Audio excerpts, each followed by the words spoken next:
Station વિસ્તારમાં TP સ્કીમમાં આવતા રસ્તાઓને પહોળા કરવાની કામગીરી પૂરજોશમાં ચાલી રહી છે।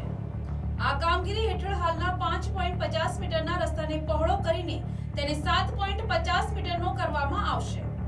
ડિમોલિશનની આ કામગીરી રેલવે સ્ટેશન વિસ્તારમાં આવેલા પ્રકાશ ટોકીઝથી લઈને ડાયમંડ સર્કલ સુધીના માર્ગને આવરી લેવામાં આવશે।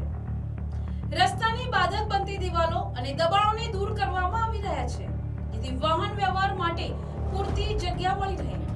આ રસ્તો પહોળો થવાથી શહેરના જલાલપોર તરફથી આવતા વાહનોને અને સ્થાનિક લોકોને મોટી રાહત મળશે। લાંબા સમયથી આ વિસ્તારમાં ઓવરબ્રિજના કારણે રસ્તાઓ સાંકડા બની ગયા હતા, જેના લીધે લોકોને ભારે ટ્રાફિક અને અવરજવરની હાલાકીનો સામનો કરવો પડતો હતો।